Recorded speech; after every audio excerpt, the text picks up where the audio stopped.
We'll hear argument next in Case 18-1109, McKinney versus Arizona. Mr. Katyal. Thank you, Mr. Chief Justice, and may it please the Court. The state seeks to put James McKinney to death, even though he's never once had a sentencing proceeding that complies with current law. There are two separate paths for McKinney to win. The path in Question 1 argues that the Arizona Supreme Court reopened McKinney's sentencing proceeding. The Ninth Circuit had earlier granted a conditional writ of habeas corpus and gave the state the option of either imposing a life sentence or seeking the death penalty again. The state chose the latter, which required brand new state action in the form of new sentencing. The Arizona Supreme Court then did everything itself, just as it had in 1996. That was wrong. This Court's decisions in Ring and Hurst required a jury sentencing. If McKinney were sentenced today, no one doubts he'd be entitled to a jury trial. The state claims this would open the floodgates, but McKinney is not seeking to use Ring retroactively as a sword to challenge his earlier proceedings. Rather, he's saying that when the state conducts a new proceeding, that sentencing must comply with current law. Otherwise, the implications would be frightening. For example, a state could run a resentencing today in 2019 with a pre-Batson jury with race-based jury strikes. That can't be right.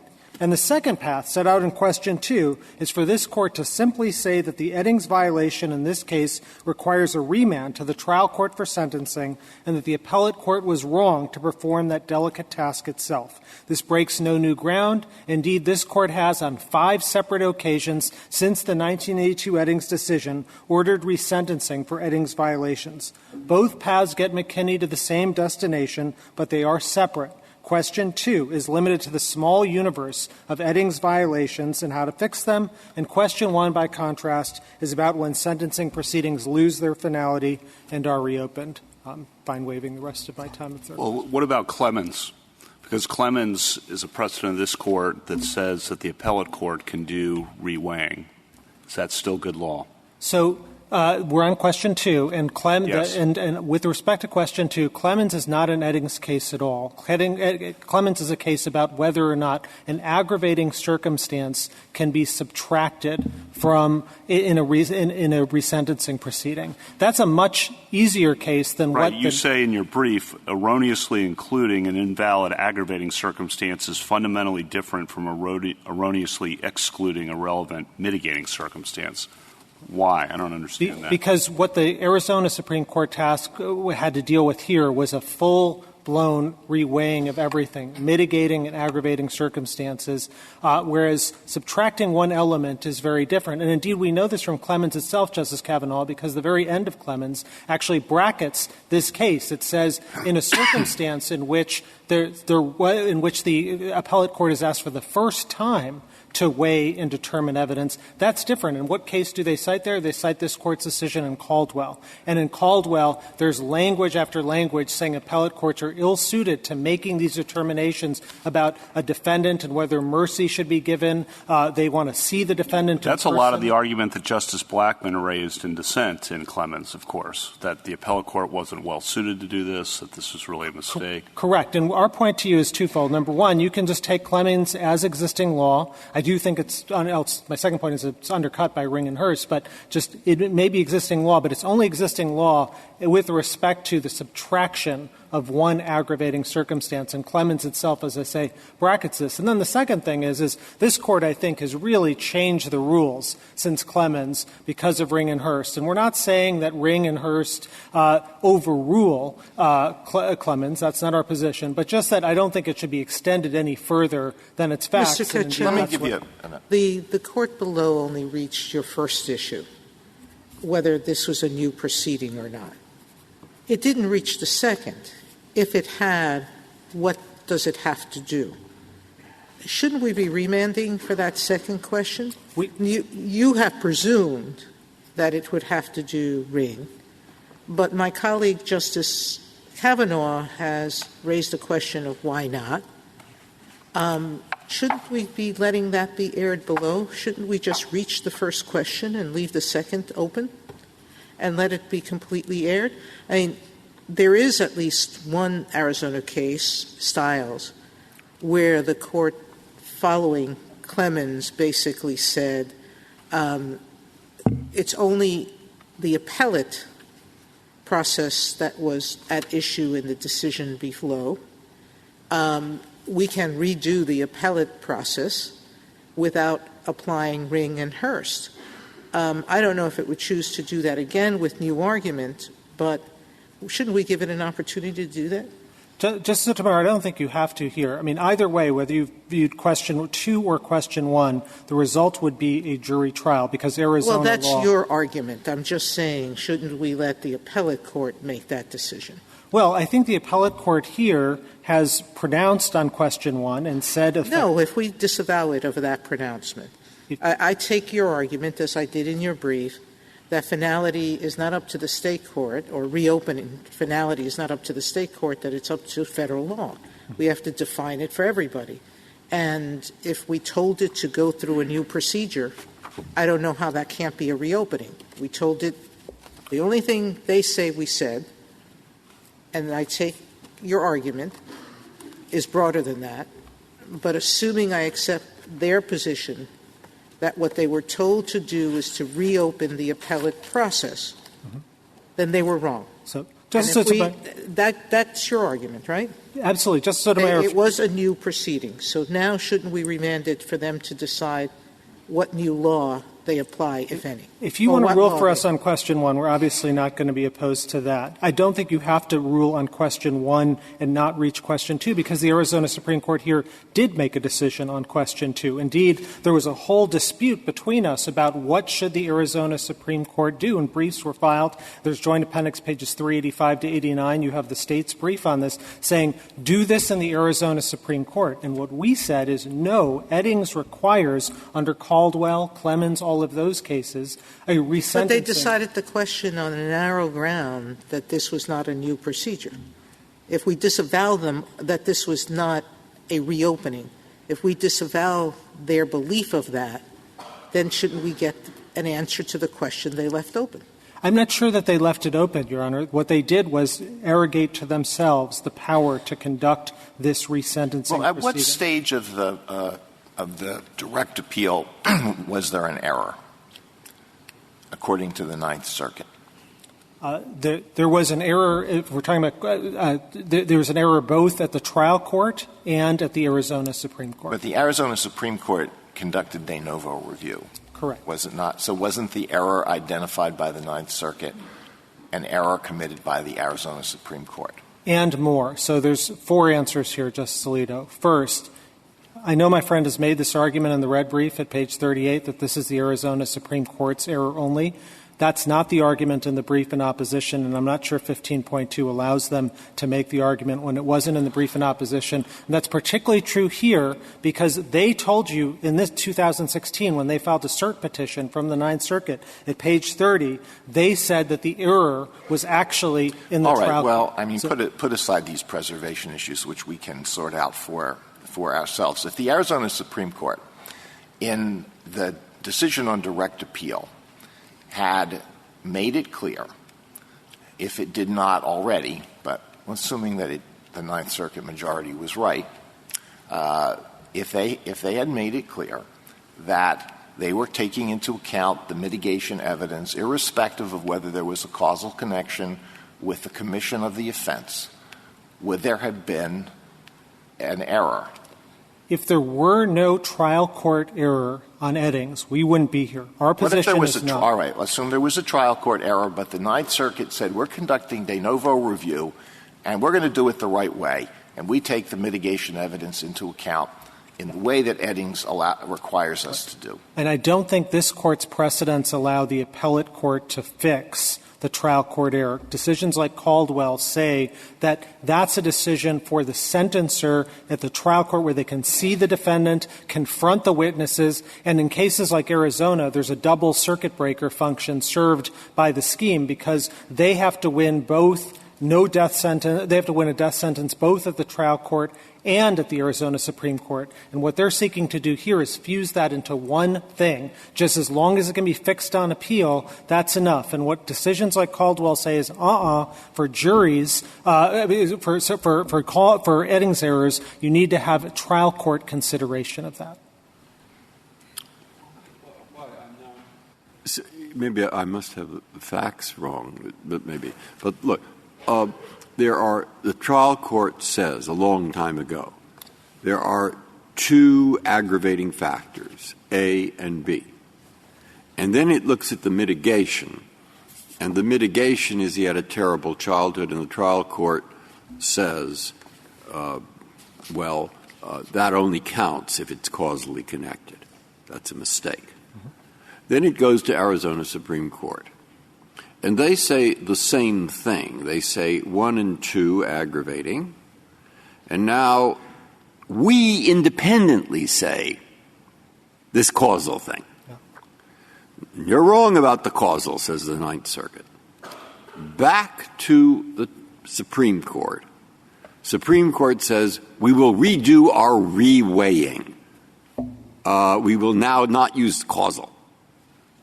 Why does it have to go back to if their law really is, if it really is, the Supreme Court can do this weighing, why does it have to go back to the trial court? Because in Eddings cases, and in particular Caldwell, this court has said the trial court has to confront all this in the first place. At page 331, for example, you said, whatever intangibles a jury might consider in its sentencing determination, few can be gleaned from an appellate record. The mercy plea is made directly to the sentencer. There is no appellate in mercy. Arizona, the sentencer is the appellate court. You could say there's something wrong with that. They'll say the sentencer is the appellate court. And what this Court's decisions from Eddings on have said, no, you've got to remand to the trial court for a determination and not to the appellate court. And by the way, I got that and Justice Breyer, in Arizona, State versus Bible says appellate courts can't take evidence and can't assess that kind of stuff. They're not institutionally equipped to do that. But we don't have to send it back because of Ring. Is that true? I mean, Ring, if it's now current law that applies, can they do this? Can they say, yes, it applies, correct, but not to the aggravating part? Because the aggravating part was done correctly under old law. And that's not sort of an issue. Only the mitigating part's at issue. So our position on question 1 is that they've conducted a brand-new sentencing proceeding, and therefore current law applies. That means Ring applies, and Ring would make and they haven't really gotten into, except for just saying, there's no Ring violation, what the possible violations are. Our brief at pages 30 to 34 does outline them and says, the weighing and the mitigating circumstance and the taking of an aggravating circumstance without a jury determination, any of those are separate Ring problems. So on question 1, why would Ring apply? I guess the issue is the defendant getting a kind of windfall if Ring applies? The error here has nothing to do with Ring, and Ring only comes into the picture because the court is trying to correct a different error. Why is it that, a non-retroactive rule should all of a sudden pop up and the defendant get the benefit of that rule? We don't think that there's a windfall here, and I'll explain why. But if you do, that would just push you into the direction of question 2, in which you don't have that feature. But with respect to a windfall, I don't think that exists here. All our argument is that the State is conducting a brand-new proceeding, and that new proceeding has to comply with current law. So we're not trying to use the Eddings flaw, to reopen old grievances and say, there was this problem in the trial or that problem in the trial. It's just that the fact after the Ninth Circuit granted the conditional writ, the State affirmatively, you needed brand new State action in order to sentence McKinney to death. And our problem is with that brand new action, not with something that happened back before in 1993, but with what happened later. You're requiring a new jury sentencing 28 years after the murders and after the victims' families have been through this for 3 decades. And that's not required by Clemens. I take your point on that, but the whole point of Clemens, and I understand your argument, was the appellate court can do this. And there was a passionate dissent, you've read it, by Justice Blackmun saying this was really quite wrong to allow the appellate court to do this. But the Arizona Supreme Court, presumably aware of that law, did it itself. And why go back to a jury resentencing 28 years later? Justice Kavanaugh, I think in many of the Eddings cases you've done exactly that. In cases in which there's a doubt as to whether or not the jury or the trial court considered mitigating evidence, you've sent it back to the trial court for resentencing and indeed for a jury determination. You did it in Eddings itself. You did it in Penry. You did it in Mills. It's case after case. That is the result of this court's precedents. And I think it's right because we're not talking about some technical violation here or something. We're talking about the heart of what capital punishment sentencing is all about, the weighing of mitigating and aggravating circumstances. That was true in Clemens, correct? Correct. And again, but in Clemens, it was just the subtraction of that one factor, and indeed they bracketed. But the big point of the dissent in Clemens was, look, this is something the fact finder should do, the fact finder, the trial court should do, which is hear all the evidence and do that weighing. And that seems quite similar, and I'd still take your point, but quite similar. Right. I think it's still different because it's just a much more limited question on appeal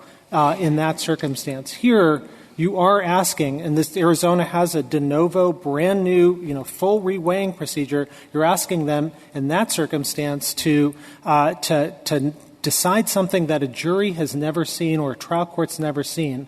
And, cases like Caldwell say for mitigating evidence, mercy is really important. And, to have the appellate court decide this really fundamental question without even having the defendant before it, without having the witnesses, that's something I think that's new. At least in Clemens, I should have said this, Justice Kavanaugh, at least in Clemens, there was a trial court determination at some point of the mitigating and aggravating circumstances. Why are you not asking for a windfall, indeed maybe a double windfall? You are effectively getting retroactive application of Ring, which is not retroactively applicable to anybody else. And not only that, what you really want, I gather, is a jury is not the correction of a Ring error. It is another shot at convincing a jury to hold that somebody who is going to be found death eligible, in all likelihood, should nevertheless not get the death penalty. So it's a limited correction because the Ninth Circuit's invalidated the sentence, so it requires a new sentencing if they want the death penalty. It doesn't allow us to, for windfall, for example, reopen guilt or innocence or anything like that. That was not touched by it. So it's limited to that. And in that sense, Justice Alito, it's kind of like when the court decides an ineffective assistance of counsel claim in a capital case. Yes, in one sense, I guess it's a windfall because lots of issues are reopened there, not just one. But that is, I think, the result of a precedent that says, hey, you need a full resentencing. No, but the ineffective assistance of counsel can have all kinds of effects. I mean, you have an entirely formalistic argument, and maybe it's right, but why don't you just admit it's entirely formalistic? You want effectively a retroactive application of Ring, and your real beef is not with the lack of a jury finding on eligibility. It's with the actual sentence that the jury decided to impose. I couldn't disagree more profoundly with that. That is, what we're seeking here is not formalistic. What we're saying is that there is new state action as a result of the Ninth Circuit's decision. We're not saying Ring allows you to reopen, for example, the jury trial rights on guilt and innocence or anything like that. It's simply that they needed to come in and have affirmative state action if they wanted to have a death sentence, if they wanted to have a final judgment. They needed to come in and do a new proceeding. Mr. Conrad, in 2016, and our problem is with the new 2016 proceeding. At the risk of a formalistic question, normally states are the definers of their own procedures, their own state law. And I would have thought that normally, at least, a state gets to define when its proceedings are final, for state law purposes at least. What federal law and what standard of review would apply to determine whether that state law violates the federal Constitution? So, Justice Gorsuch, two big answers here. One is we're not in that circumstance because Arizona borrows from federal law. Let's just say we are. okay? Stick with my hypothetical, if you don't mind. Okay. And with respect to your hypothetical, I think this Court has said from Richfield Oil on in 1946 that it is a federal question, not a state question. In cases like Gonzalez, you've said you don't want to have state-by-state definitions. I accept that there could be a federal rule of decision for vindicating some federal constitutional principle. But what would be that federal constitutional principle? And whatever it is, you're going to say due process, equal protection, I'm looking forward to that, but whatever it is, I would have thought that it would have been a pretty deferential standard of review by this Court to maybe assess whether there are efforts to evade a federal interest. I think this Court has said that that it is purely a federal question and hasn't deferred in all of these different cases. Is it federal common law? I mean, what's your source of law? I think it's Article 3 in the Supremacy Clause because the Supremacy Clause vindicates exactly other federal laws, and so I'm still right. waiting for what that other federal law is. It is that if you allow state-by-state definitions of finality, allow them to define around the problem, then you have, for example, Batson problems and a return to the Linkletter world, which Justice Harlan was so worried about, the idea that you could just pick and choose when a state could apply current law and when they could say, oh, right, no. I give up on that one. How about the standard review?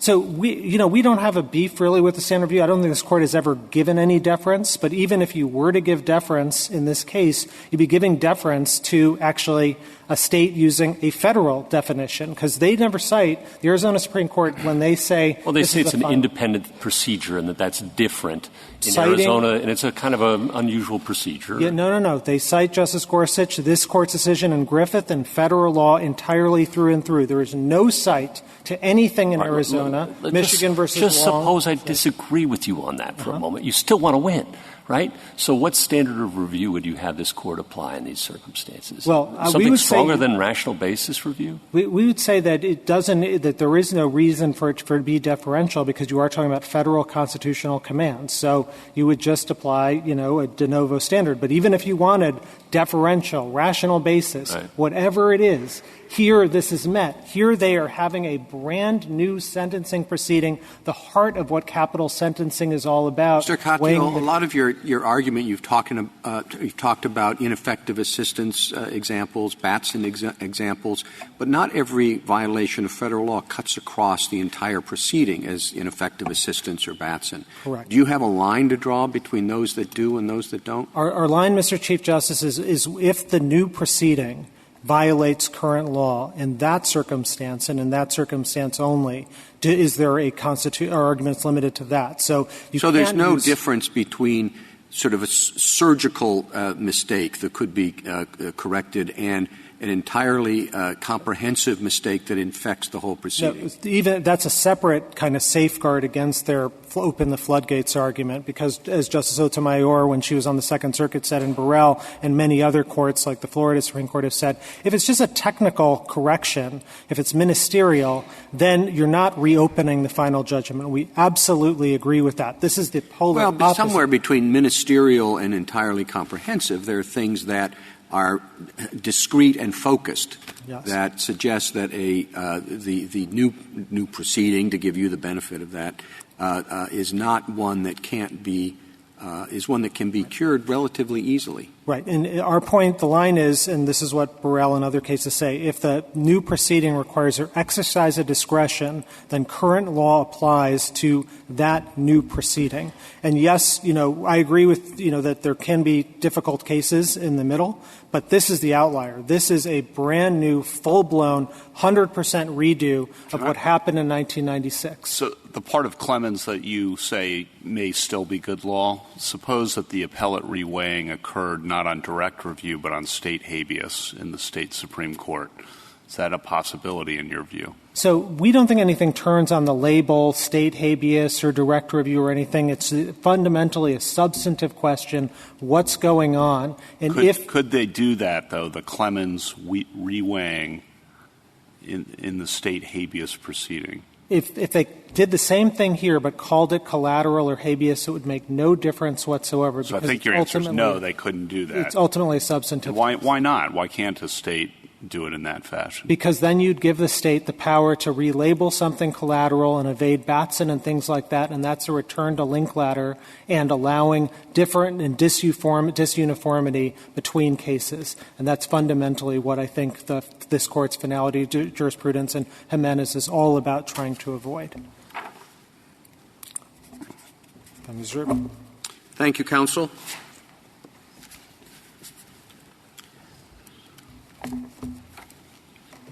General Skinner. Mr. Chief Justice, and may it please the Court, I believe there's actually only one path forward here for petitioner. Effectively, QP1 resolves the resolution of this case no matter which way it goes. If there's retroactive application of Ring and Hurst and all current law applies, Arizona does not contend that we have Ring-compliant aggravators here, and this would be a case that we would take back to the trial court. To the extent that there is no retroactive application, Clemens is the governing law, and what Arizona did fits entirely within Clemens. All of the cases involving trial court remands under Eddings from this court the petitioner has cited predate Clemens. Caldwell predates Clemens. All of them do. And there is no difference, to pick up on something that Justice Kavanaugh mentioned. We don't believe that where the record is built, which is critical here, where the record is built, credibility determinations have been made, the expert for the defendant has been credited in the trial court over the state's expert, that there would be any problem with the appeals court conducting its own independent review. Caldwell in these cases discussed some sort of new evidence that was never heard, and counsel keeps mentioning things as if never seen, the evidence was never seen, the evidence has never been heard. But the PTSD expert testimony was credited. The existence of PTSD has been credited. These are determinations that have been made, and the only allegation coming out of the Ninth Circuit is that there was an error of law in how those facts and evidence were treated. Turning to question presented one, the language of the writ that was issued is critical here. It is a conditional writ that does not require vacating the sentence. The parade of horribles that comes forward out of petitioner and amici really turns on the idea that somehow a state could all of them are answered by the idea that we admit if a sentence is vacated, that undoes the final judgment in a criminal case. That is the touchstone of what a criminal case is. Petitioner keeps mentioning that he doesn't want to challenge anything earlier in the case, but yet he cites cases in which this Court has held that the sentence is the judgment and that if you undo the sentence, then you undo the finality. If the Court had done this proceeding, it says it's not a reopening of the judgment, but if it had done this proceeding and changed its mind and said, it wasn't causally connected and we were following our old rule, but it was fairly powerful evidence, and we think he shouldn't be subjected to death. Could they, unless they reopen the judgment, have modified the judgment?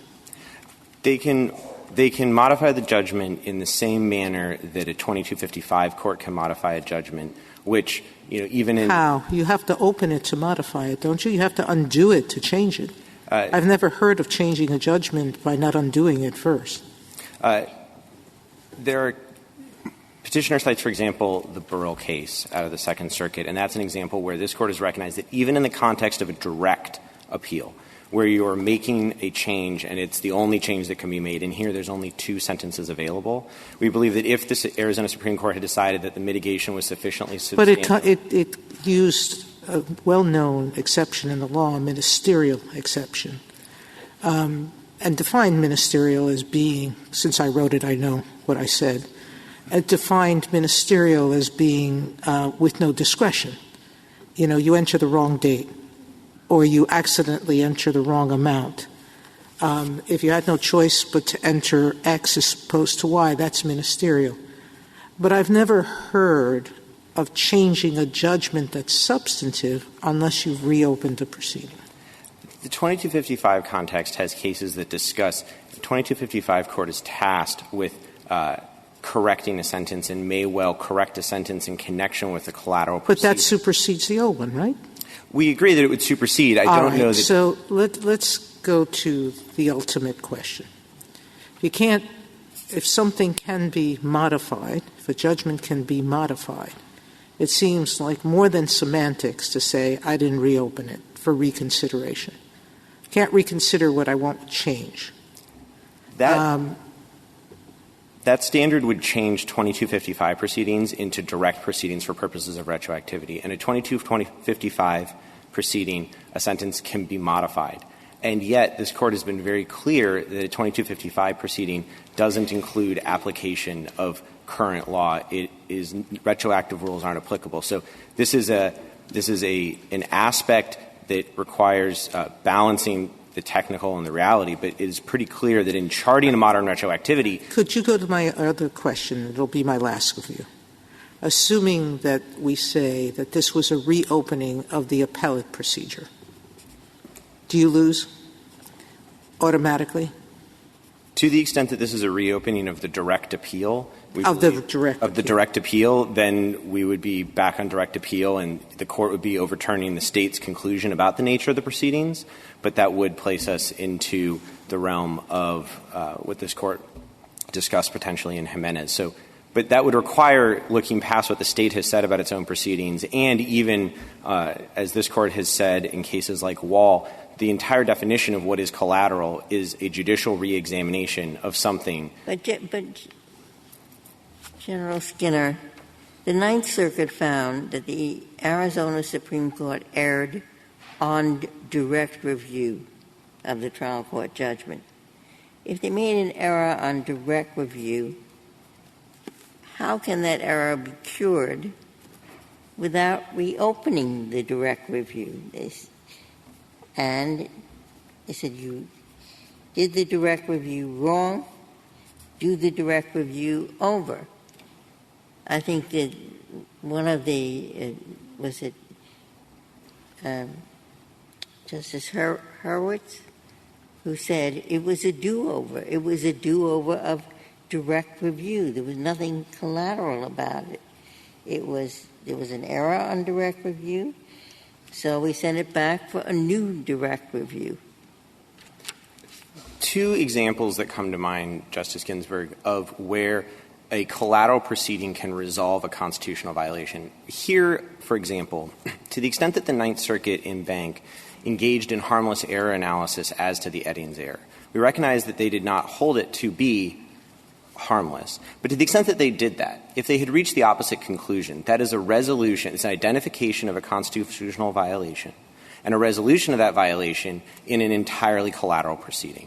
Similarly, when there's appellate ineffective assistance of counsel brought up in a collateral proceeding, the second I don't understand how it's collateral when the Ninth Circuit said you erred not in a collateral proceeding, you erred in direct review.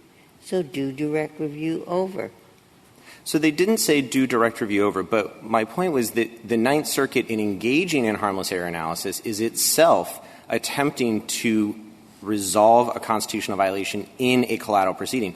The Ninth Circuit is sitting in habeas. It's not a direct proceeding. They've identified an error in the direct proceedings, but they are demonstrating that in certain circumstances this Court and other courts will — Well, just on the same line, General, I mean, yes, it's a federal habeas proceeding, but federal habeas courts only have authority over state direct proceedings. They don't have authority over state collateral proceedings. They were reviewing a state direct appeal, and they said the sentencing was not done right. You have to do the sentencing again. So which sentencing are we talking about? We're talking about the sentencing in the state direct appeal. So whatever you call it, you know, people have talked about formalism, whatever you call it, you're redoing, aren't you, the state direct appeal sentencing? So there's a couple of responses to that. The first one I would point out is to the extent that the Ninth Circuit believed that a new direct proceeding had to be engaged in, and the State instead engaged in a more narrow, which I will get to, and collateral proceeding, the answer wouldn't be that that proceeding has now become direct for purposes of retroactivity. The answer would be, just as occurred in the Stiers case, for petitioner to return to the habeas court and say the conditional habeas writ was not complied with. You asked them to do X, and they only did Y, which is inadequate. It doesn't change the nature of the proceeding. And the Ninth Circuit allowed that, right? The Ninth Circuit allowed that exactly in Stiers. Petitioner in Stiers returned. The District of Arizona, the Ninth Circuit, both said this is a valid correction. This is not something that we believe contravenes the conditional writ. And that was in 2011, and Arizona followed the exact procedure. Well, you've mentioned the language of the writ several times. Under your approach, I suppose that would be a focus of litigation, exactly what the language of the writ was going to be. Indeed, it was. In Stiers, the petitioner returned to the District of Arizona and said, you said these words in your conditional writ, the exact words here, I might add, and that was inadequate to satisfy the writ, and so I need to have an unconditional writ granted. And that is exactly – if there is a concern that the Ninth Circuit demanded – But just sorry to interrupt, but to be clear, and then that went to the Ninth Circuit, right? Correct. And it was the Ninth Circuit said that it was not a violation of the conditional writ. Correct. So that again just goes to if there is a concern about correcting a direct an error that occurred in the direct appeals process through the collateral process. First, the existence of harmless error analysis for questions like Eddings in the habeas court acknowledges that there is some resolution and ineffective assistance in the Strickland prejudice prong. So that's Sorry, so are you arguing that we should dig this case, that we granted cert when we shouldn't have, that they should have done what they did in Stiers and gone back to the Ninth Circuit to find out if there was a violation first? And that we shouldn't be deciding that ourselves? The Court certainly is in a position to dismiss the case as improvidently granted. I should note that by granting cert here, the Court has jurisdiction over post-conviction proceedings. But I do believe that that is an inherent problem here. I think that is a basis for why this Court must accept the holding of the Arizona courts that the proceedings here were collateral. To the extent that there is a concern that a collateral proceeding is insufficient, that is not a question that is properly before the Court. The Court can't use that to second-guess the Arizona State Court's conclusion. When you say that the proceedings were collateral, and putting aside the question of whether that gets you out of the obligation to apply new rules of constitutional law, is the labeling collateral, does that make a difference in terms of what the State Supreme Court actually does? It does, Your Honor.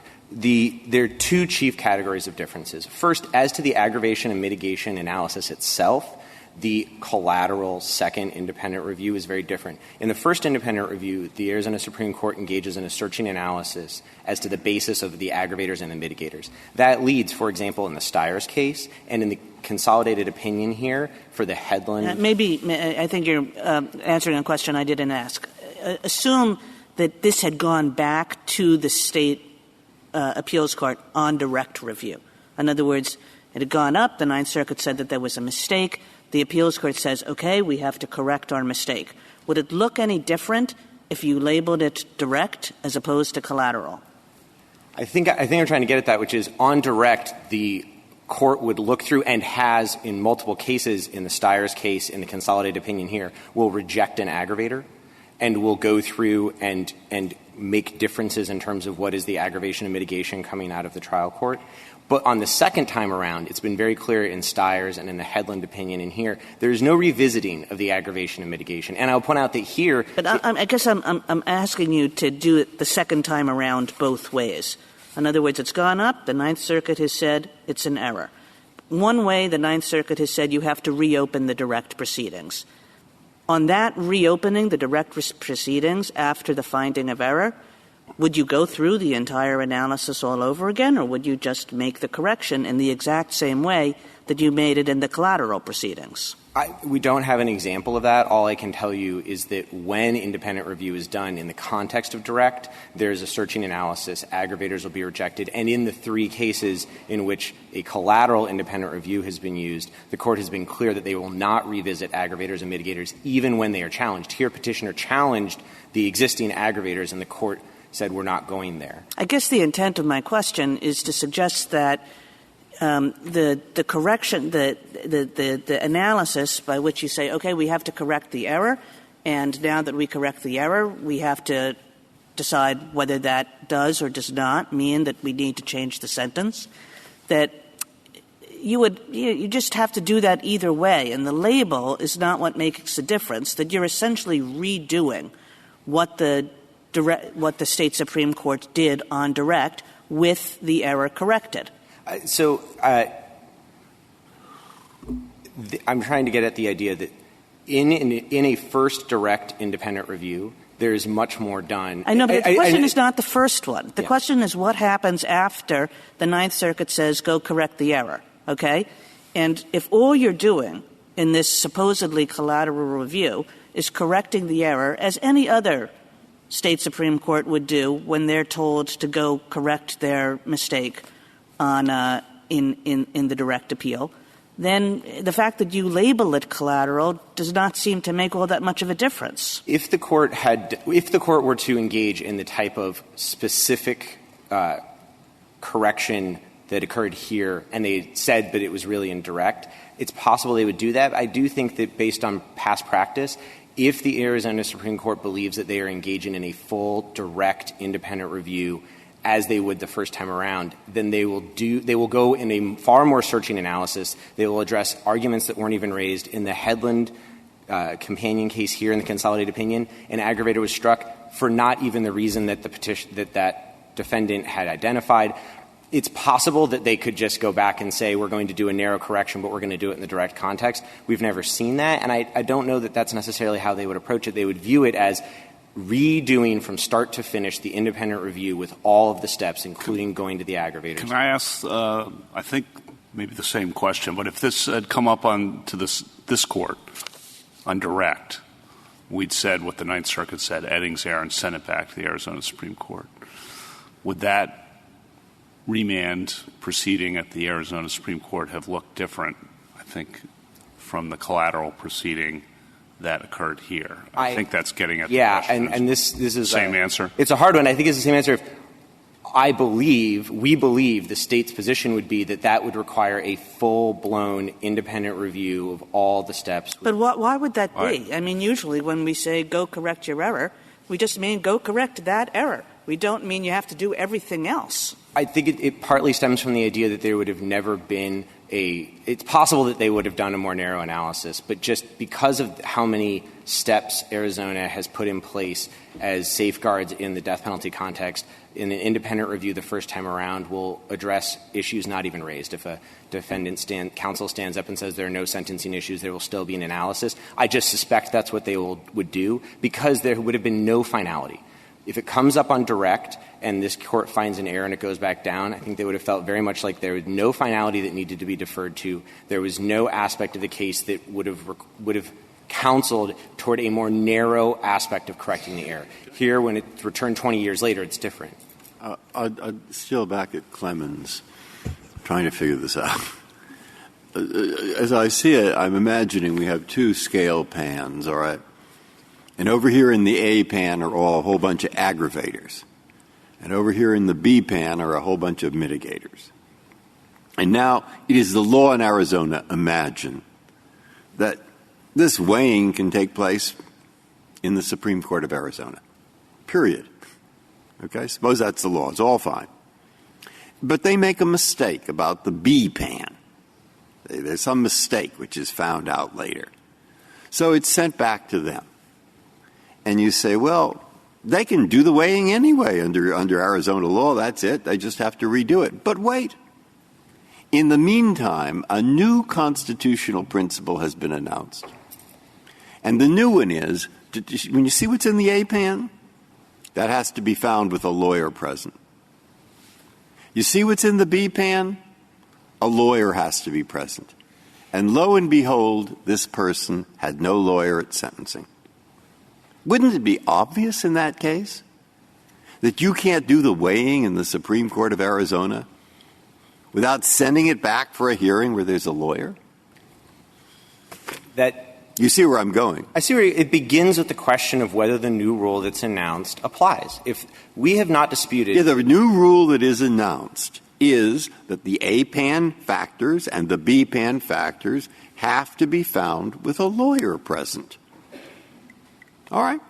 I mean, a lawyer has to – you understand what I'm saying. Gideon v. Wainwright, step 2 or something. If Ring and Hurst apply to this case, we do not dispute. All right, I know. We don't have ring-compliant aggravators. Why in heaven's name wouldn't they? I mean, of course, that's going to be the next thing I'd ask.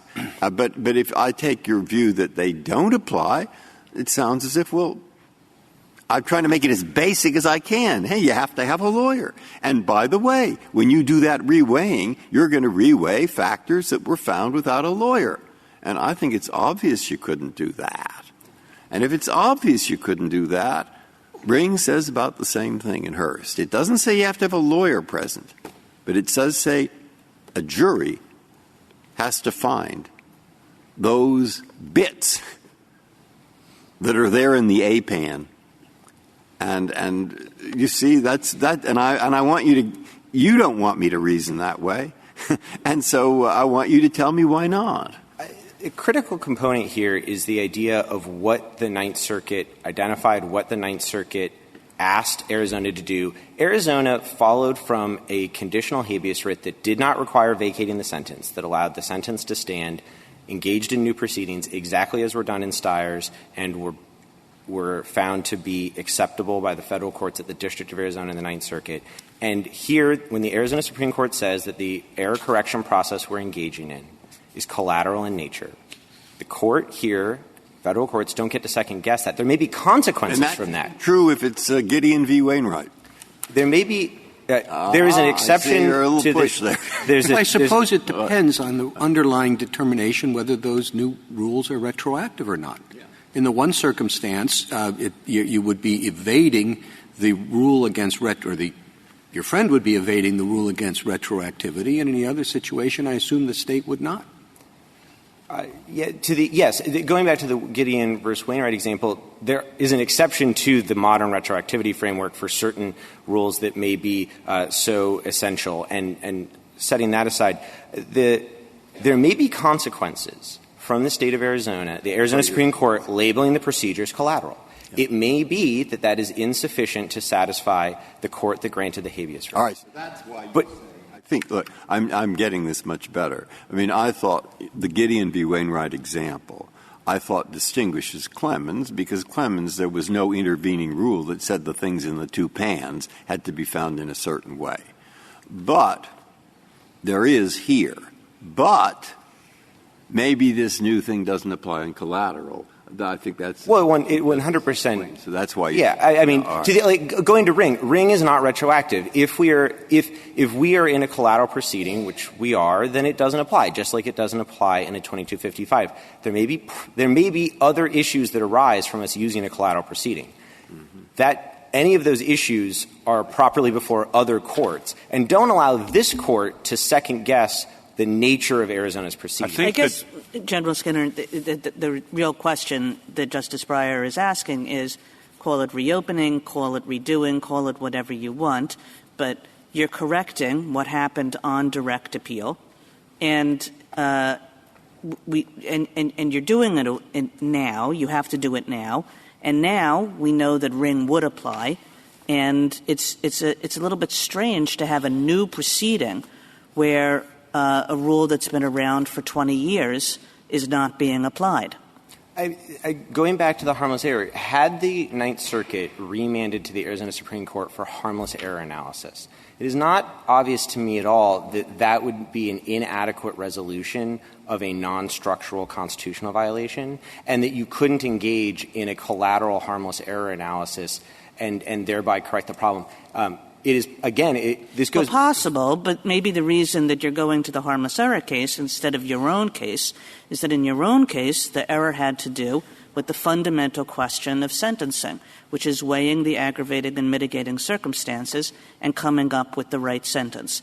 And that you're having to do again because the initial inquiry had a constitutional defect. And whether you say that you're doing it in a collateral proceeding or you say that you're doing it in a direct proceeding, I mean, essentially you're having a new proceeding to correct the constitutional error, and you're having it in the year 2019 when Ring would apply to any other new proceeding. And the question is, why does your new proceeding not also have to comply with Ring? It would apply to any new proceeding that is part of a direct review process.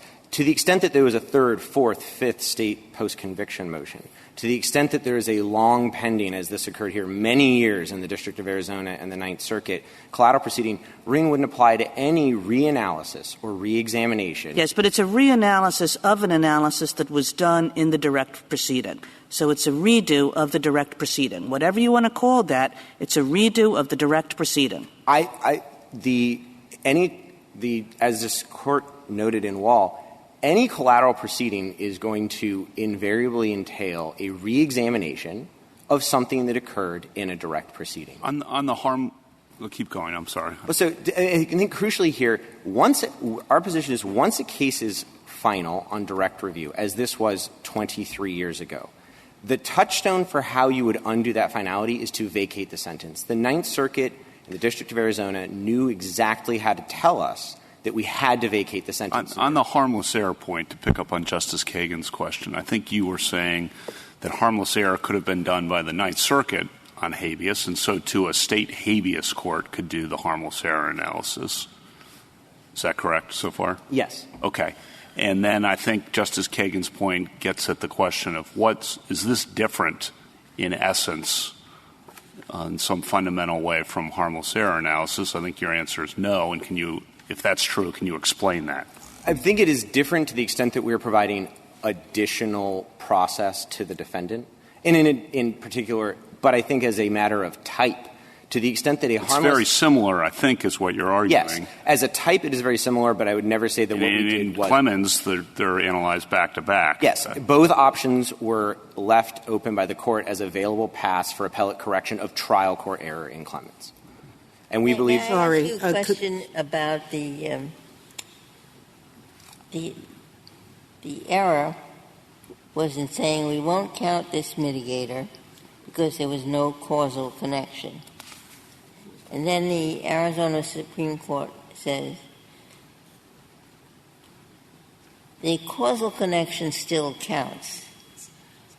It doesn't mean you can't consider the evidence, but it gets very little weight because there's no causal connection. And not taking the causal connection out of it is saying this mitigator is affected by the absence of causal connection is still playing a factor. Yes, and this goes to what Eddings does and doesn't require.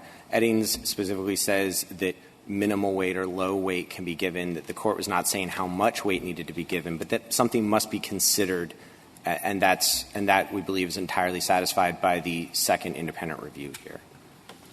There's no standalone new Eddings error. Could you resist it, Justice Kavanaugh, a little bit when he was trying to equate the harmless error to this? And I think you started to say this was something more than harmless error review. Is that correct? My argument was that we believe this gives more process than harmless error review. But that as a type, this is very similar to harmless error, and to the extent that harmless error is an available correction. So what's the more process? What's your definition of more process? The more process is not analyzing, as part of harmless error, not analyzing what would an imaginary person have done, what would an imaginary set of judges or a jury done if this evidence had been considered, but instead allow briefing and say, we're going to now look at the evidence and make our determination. And that's what happened. So it was how would it have differed from the original appeal? In an original appeal. In a direct. In independent review on direct, there's two significant categories of differences. The first one that I didn't get to earlier is the scope of the sentencing issues that will be addressed in independent review. In the initial independent review here, the petitioner challenged the nature of the special verdict, that it was read instead of written. And the second independent review, the petitioner brought up a new standalone Eighth Amendment claim. That second time around, that's not revisited because the only analysis goes to the narrow aggravation and mitigation issue. The aggravators are still accepted For example, for the co-defendant, the striking of the existing aggravator before stays. And all that's done is How would the process have differed for the issue that was identified as an error? If you focus down all the way on the consideration of the mitigation, there is a consideration of the mitigation in the same manner as the first time around. But that's zooming in past all the rest of the independent review and acknowledging that when you get down, that means we fixed it. We went back and looked at the thing that was identified as a problem, conducted the analysis without a causal nexus, and corrected the identified problem that the Ninth Circuit had said occurred in the Arizona Supreme Court. It's an appellate court correcting an appellate error on a built record. There's never been an allegation of something that was excluded from the record that might make this case very different.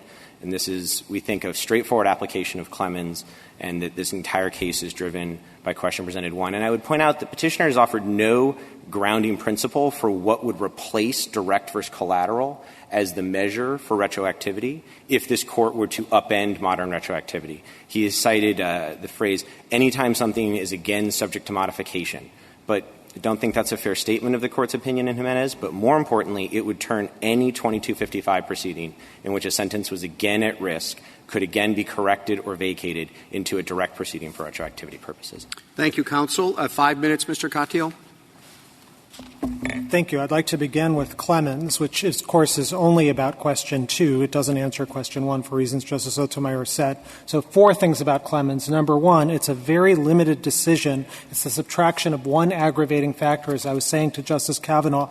This is the opposite. This is everything happened. The Ninth Circuit, this is at Petition Appendix page 59A, required a resentencing. And then the State came in and asked for a full-blown independent review using that phrase 4 times. That's at Joint Appendix pages 385 to 89. And that's exactly what the Arizona Supreme Court did. My friend said, oh, it was a limited proceeding, this and that. Absolutely not. It was more extensive, actually, than the 1996 first independent review when they came back in 2016 and did it. They considered, for example, the aggravators and weighed them at Petition Appendix pages 4A and 7A. Now, Justice Kavanaugh, you asked me about Justice Blackmun's dissent, which I had an occasion to look at again just now. And Justice Blackmun's dissent is about one thing, which is the consideration of aggravating factors. And he said that's something that should be done by the trial court.